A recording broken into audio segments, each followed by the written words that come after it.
142 মগরাহাট পশ্চিম বিধানসভা কেন্দ্রের তৃণমূল কংগ্রেসের প্রার্থী শামীম আহমেদ, তিনি এই মুহূর্তে রোড শো রয়েছেন এবং তার সঙ্গে রয়েছেন চলচ্চিত্র শিল্পী শ্রাবন্তী চট্টোপাধ্যায়। আমরা কথা বলবো একটুখানি শামীম আহমেদের সঙ্গে যদি সম্ভব হয়।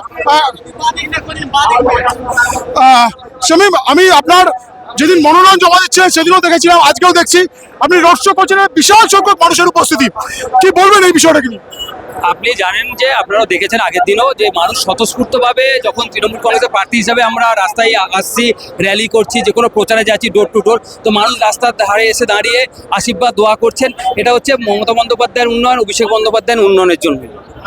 এর আগে একদিন আমরা দেখলাম যে আপনার সঙ্গে জুন মালিয়া ছিল, আজকে শ্রাবন্তী রয়েছেন। টিনসেল টাউনের যারা আছেন তাদেরকে নিয়ে এসে রোড শো করা, এটা কি একটা অন্য বার্তা দেওয়ার চেষ্টা? আমরা সকলকে দিয়েই চেষ্টা করছি, আমাদের সঙ্গে থাকছে আমাদের দল, যেরকমভাবে যে নেতৃত্বদের পাঠাচ্ছে, যেভাবে পাঠাচ্ছে আমরা সেরকমভাবে নিয়ে র্যালি করছি এবং প্রচার করছি, স্ট্রিট কর্নার করছি, বাড়ি বাড়িতে ডোর টু ডোর প্রচার আমরা নিজেরাও করছি।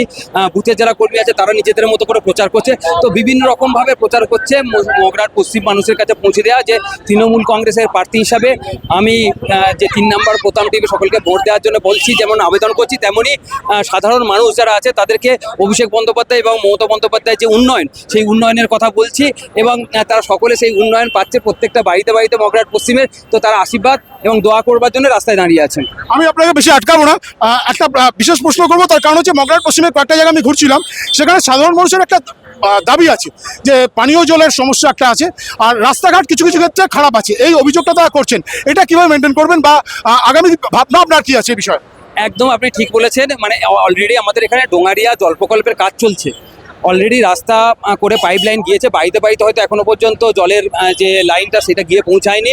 আর তার মিডিলে আপনারা জানেন যে বিজেপি জল মিশন প্রকল্পের টাকা অলরেডি বন্ধ করে দিয়েছে, তো আমাদের রাজ্য সরকারের ফান্ড থেকেই এই প্রকল্পগুলো করা হবে, জলের প্রকল্প, যাতে বাড়িতে বাড়িতে জল পৌঁছে যায়। তো সেটার জন্য আমাদের আপনার ইলেকশন আমরা এটা প্রসেস করব এবং রাস্তাঘাটের যে সমস্যার কথা বলছেন সেগুলো আছে, অলরেডি টেন্ডার হয়ে গিয়েছে পথশ্রীর কাজে, তো অলরেডি কিছু রাস্তা হয়ে গিয়েছে, কিছু রাস্তা বাকি আছে, যেগুলো আপনার ইলেকশন আমরা করে দেবো।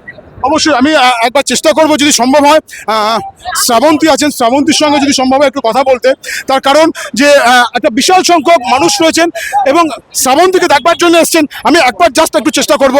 দিদি, এই যে আপনি একটা সময় ক্যান্ডিডেট হয়েছিলেন, প্রচার হয়েছিলেন, আজকে যে প্রচার দেখছেন কি মনে করছেন এটাকে?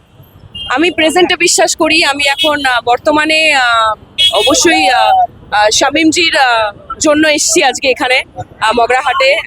অসংখ্য মানুষজনের ভালোবাসা পাচ্ছি, খুব ভালো লাগছে, তাদের দোয়া, তাদের আশীর্বাদ পাচ্ছি। আর উনিও, শামীম স্যারও অনেক কিছু প্রতিশ্রুতি দিয়েছেন, যে সমস্যাগুলো এখানকার মানুষজন এতদিন ধরে সম্মুখীন হচ্ছিলেন, সেই সমস্যার মানে সমাধান উনি করবেন, আমাকেও প্রমিস করেছেন। দেখা যাক। তো আমি চাইবো যে সামনেই ভোট, মানুষজন সঠিকভাবে নিজের মতো করে নির্বাচন করুন। আপনি বলেন আপনাকেও প্রমিস করেছেন, আপনাকে কি প্রমিস করেছেন যেটা সেটা যদি একটু বলেন। এই যে সাধারণ মানুষের পাশে থাকবেন, তাদের যে প্রবলেমগুলো আছে তাদের সেইগুলো থেকে তাদেরকে মুক্তি দেবেন।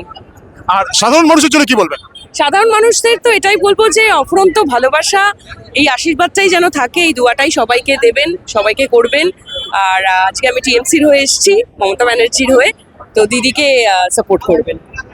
একদমই, মমতা বন্দ্যোপাধ্যায় হয়ে এসছেন, তৃণমূল কংগ্রেসের হয়ে এসছেন এবং সে কারণে মগরাহাট পশ্চিমের তৃণমূল কংগ্রেসের প্রার্থী, তার সমর্থনে এই প্রচারে যোগ দিয়েছেন শ্রাবন্তী এবং শামীম আহমেদ। তিনি যেটা বললেন যে তারা চেষ্টা করবেন যে সমস্যাটুকু এই মুহূর্তে রয়েছে সেই সমস্যাটা জিতে আসার পরে যত তাড়াতাড়ি সম্ভব সেটাকে মেটানোর।